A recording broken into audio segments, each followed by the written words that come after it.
c'est Karine Carville pour la chaîne de l'écrivronne et aujourd'hui je vais vous présenter mon bujo professionnel. Alors,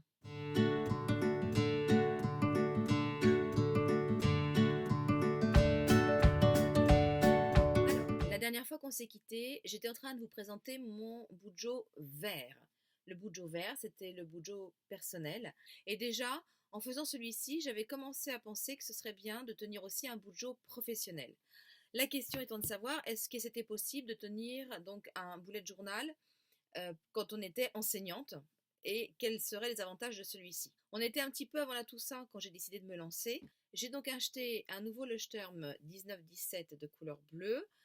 J'ai fait une petite bêtise en l'achetant, mais c'était un de mes premiers achats, donc forcément des fois on fait des bêtises. Je pensais le prendre en pointillé comme le vert et en fait celui-ci, hop, est à page toute blanche, ce qui n'a pas été pratique au tout début. Même si en fait je l'ai rempli et ça m'a pas plus gêné que ça. Donc aujourd'hui, je vais vous présenter un bullet journal pro. Je suis enseignante, donc forcément ça concerne mon métier, mais je me dis que ça doit être adaptable dans beaucoup d'autres métiers. Donc je vais vous laisser découvrir ça. Comme pour le bullet journal vert, j'ai mis plein de petits trombones pour différentes raisons. La première étant que je ne vais pas vous montrer des pages de façon répétitive. Pour moi, ça a peu d'intérêt de voir 20 000 fois la même chose, même si les décorations changent. Les décorations, c'est le goût de chacun. Donc, ça sera à vous de voir comment vous avez envie de décorer ou pas votre page de bullet journal professionnel. Et puis, il y a aussi parfois certaines informations que j'ai jugées un peu sensibles et que je n'ai pas l'intention de partager avec vous. Vous verrez par exemple des post-it qui seront collés sur le nom de mes élèves par pur souci voilà, de tranquillité et d'anonymat pour eux. On y va? Vous êtes prêts? C'est parti. Alors, c'est parti pour un petit tour dans mon bujo professionnel. On va commencer par l'ouvrir. Alors, désolé pour la vue de mon ongle qui n'est pas ragoûtante. Ma chienne a confondu mon doigt avec un frisbee. Dommage. Donc, bon, toujours mon nom. Là, très simple, hein, au niveau de la présentation. J'indique que j'ai des CP CE2 cette année. Et puis, rapidement, je mets en place l'index, hein, puisque l'index, c'est le squelette du bullet journal, avec quand même un petit code couleur, c'est-à-dire que je fais apparaître en jaune les mois pour pouvoir les repérer plus facilement. Je mets un petit trait rouge sur les réunions, pareil, pour pouvoir les repérer plus facilement. Et puis un petit trait vert sur des petites productions que j'ai créées moi-même et que j'ai juste à photocopier pour les enfants.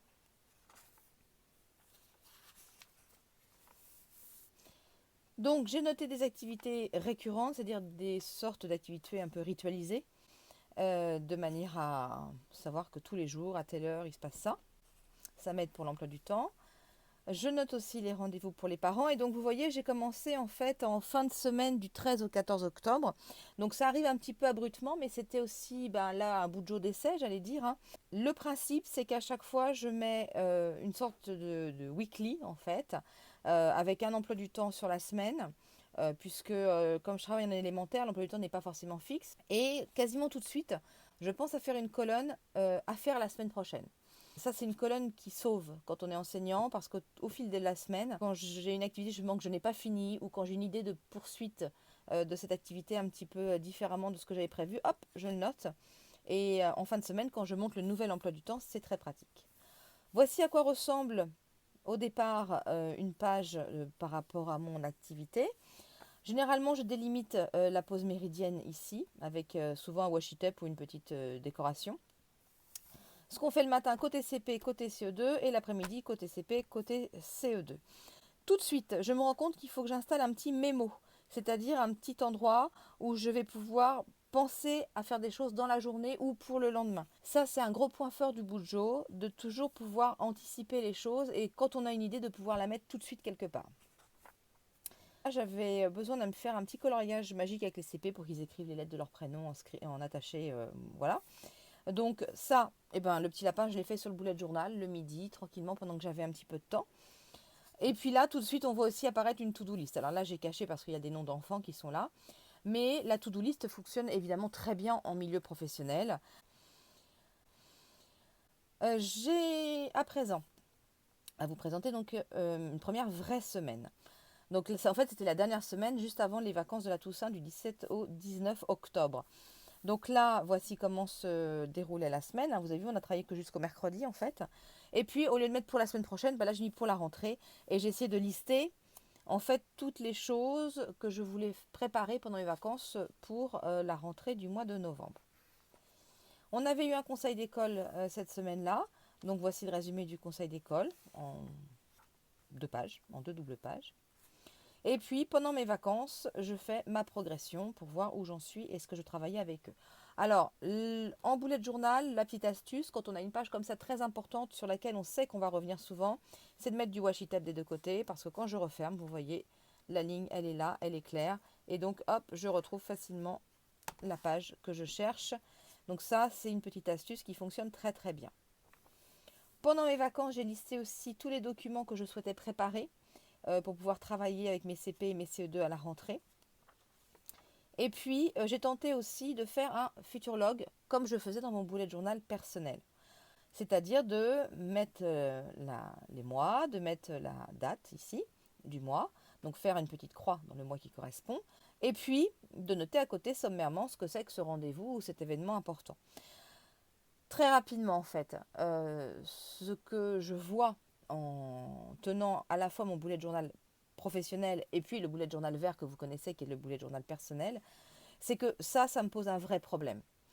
C'est que prendre des rendez-vous sur un bullet sans pouvoir consulter l'autre, c'est problématique. Quand c'est des rendez-vous qui sont sur des heures de classe, ça pose aucun problème. Quand c'est une sortie au musée, ça me pose aucun problème de mettre ça ici. Par contre, dès que j'ai besoin de voir des parents ou quand j'ai des réunions en dehors des heures de classe, ça me pose un problème d'organisation personnelle. Ce qui fait que c'est une des raisons pour lesquelles le prochain bullet journal dont je vous parlerai sera un bullet journal mixte. Et puis on attaque le mois de novembre. Alors le mois de novembre, j'ai essayé de reprendre en fait un petit peu ce que je faisais dans mon bullet journal personnel à l'époque. Donc j'ai fait une petite page de garde. J'ai mis une petite citation qui me plaisait bien par rapport à l'école qui dit le plus grand échec c'est de ne pas essayer. J'ai mis ma liste de jours. J'ai surligné les week-ends et les jours fériés pour pouvoir caler mes semaines un petit peu plus facilement. Et puis, effectivement, hop, j'ai mis les événements importants qui ne sont que ceux de l'école.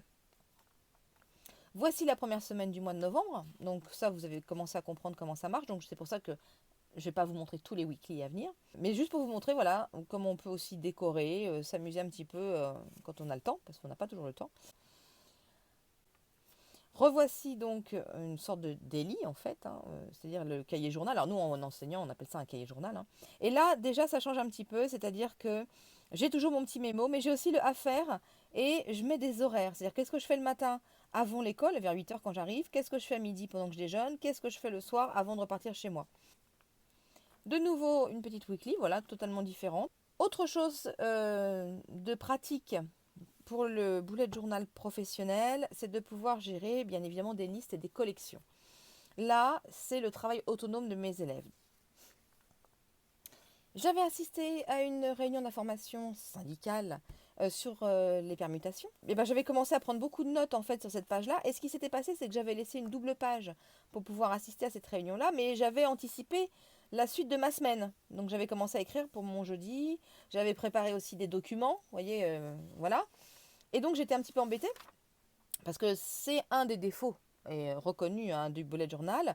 C'est comme on prend les pages les unes à la suite des autres.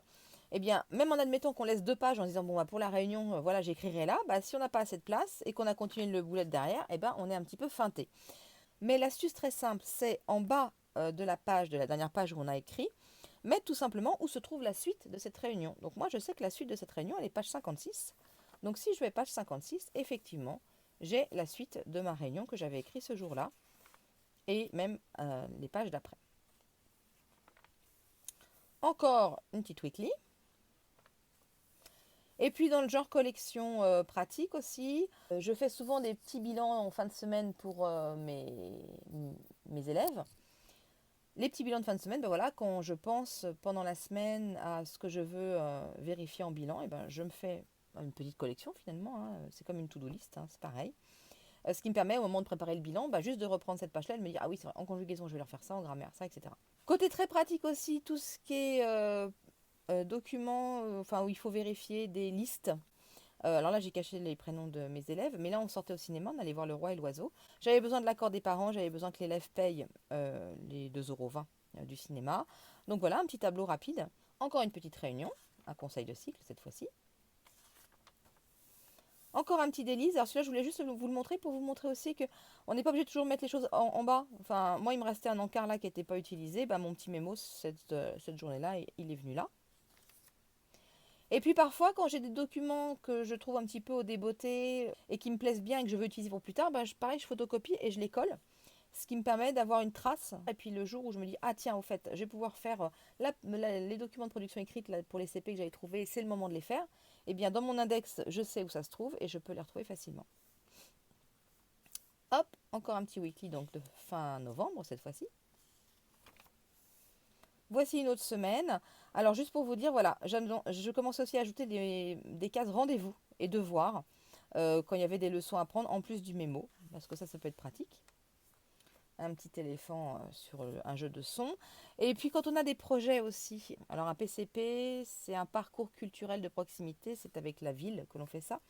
Mais quand on a comme ça des projets qui durent sur toute l'année, c'est pratique quand on a des réunions, quand on a besoin de faire le point avec les intervenants. Alors voici aussi une page qui permet tout à fait d'avoir un bullet journal en mode un peu brouillon. C'était une leçon d'histoire que les CE2 devaient monter. Dans ces cas-là, ils font une sorte de dictée à l'adulte en fait pour que moi je puisse après organiser leurs idées et qu'on retienne vraiment l'essentiel.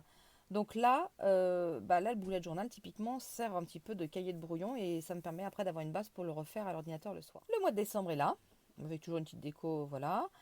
Avec la liste, bien évidemment, des événements du mois de décembre, avec une petite citation qui me plaisait bien. L'art est fait pour troubler, la science rassure, disait Georges Braque. Hop, alors je vous passe plein de pages qui sont les mêmes que ce que vous avez vu au mois de novembre. Là, juste pour le fun, la petite weekly de la dernière semaine, donc avant Noël. Ici, pareil, en mode liste. Quand on a une réunion de parents, on nous demande de vérifier qui était là pour savoir à quel parent on va remettre les livrets après, etc. Bah, d'abord les présences annoncées des parents et puis les présences effectives. Donc là, effectivement, c'est une réunion, la réunion de remise des livrets pour les parents, avec les différents points que je comptais aborder avec eux. Donc voilà, dans des petites cases, c'est quand même pratique. Alors, c'est vrai que voilà, j'ai une vingtaine d'années d'expérience maintenant de réunion de parents, donc j'ai plus besoin de me faire un plan détaillé comme je faisais les premières années pour me rassurer. Maintenant, je sais où je vais, c'est quand même beaucoup plus facile. Et puis à côté ici, une liste très importante à faire durant les vacances, parce qu'il y a toujours pas mal de choses à faire. Donc j'anticipe, hein, je commence la liste déjà une ou deux semaines avant le départ en vacances pour être sûr de ne rien oublier. Et puis ici, bah voilà, je faisais des ateliers sur la dernière semaine, donc c'était des affichages que je voulais faire pour mes ateliers. Un petit conseil des maîtres parce que ça manquait de réunion quand même, hein, voilà. Et puis de nouveau, on retrouve une fonction un petit peu brouillon du Bujo. Là, j'étais en train de réfléchir sur quelle progression j'allais avoir avec mes CP et mes CE2 sur la troisième période. Donc j'ai fait une liste un petit peu à l'arrache de ce que je voulais faire et de manière à pouvoir avoir une base de réflexion et reprendre ça au calme pendant mes vacances. Et puis on avait eu cette semaine-là aussi une formation sur enseigner plus explicitement qui était très intéressante. Donc ça c'est ma prise de notes sur cette formation-là. Et puis, une petite réflexion au mode brouillon aussi sur est-ce que je change un peu mon emploi du temps, qu'est-ce que je modifie, qu'est-ce qui fonctionne, qu'est-ce qui ne fonctionne pas. Et on arrive ici à la fin du bullet journal, ou du moins à peu près, parce que ce bullet-là, en fait, il a été aussi commencé par la fin. Alors, je ne peux pas vous le montrer parce que là, il y a les noms de mes élèves. Mais en fait, j'ai aussi des fiches par élève par rapport à leurs difficultés et à leurs besoins que j'avais mis à la fin de mon Bujo professionnel. Voilà. En conclusion, de Bujo, c'est pas pratique. C'est vrai que c'est sympa à faire. On passe du coup 2 fois plus de temps à préparer certaines choses. Et quand on aime bien décorer, c'est assez sympathique de passer un peu de temps libre là-dessus. Mais ça a deux gros problèmes à mon avis. Tout d'abord, on se retrouve avec deux bullet journal dans le sac. Et ça, malgré tout, même si ils ne sont pas hyper lourds, et ben quand même, voilà. Ça fait deux carnets à trimballer et ça pèse quand même son poids. Donc, dans un sac d'école, mais aussi du coup dans un sac à main, parce qu'on a tendance aussi à emmener son bullet journal pro partout, étant donné que quand on a besoin de prendre un rendez-vous, et ça c'est le deuxième problème, Il faut qu'on consulte à la fois le bullet journal personnel et le bullet journal professionnel. C'est pas pratique. Du coup, l'idée que j'ai eue ensuite, à partir du mois de janvier, ça a été de me dire, je vais faire un seul bullet journal. Je vais faire un bullet journal qui va mixer en fait ma partie professionnelle et ma partie personnelle, de manière à avoir un seul carnet sur moi tout le temps et à avoir accès à toutes mes informations constamment. C'est pour ça que dans la prochaine vidéo, je vous présenterai celui-ci, le petit bullet journal gris, qui est donc un mix entre le vert et le bleu. Sur ce, je vous dis à bientôt, j'espère que vous avez aimé cette vidéo. Laissez des petits pouces en l'air si vous avez aimé. Pensez à vous abonner à la chaîne pour voir la suite des vidéos jusqu'à la progression de mon Bujo actuel qui a changé de forme, de taille et vous verrez effectivement ce que c'est maintenant pour moi un bullet journal. J'espère que ça vous a surtout donné des envies. Comme je vous le dis souvent, j'espère que ça vous a décomplexé, que ça vous a donné envie de vous lancer en vous disant mais de toute façon voilà, c'est rien et je vais faire à ma façon. Et je vous dis à très bientôt dans une nouvelle vidéo. Bye bye!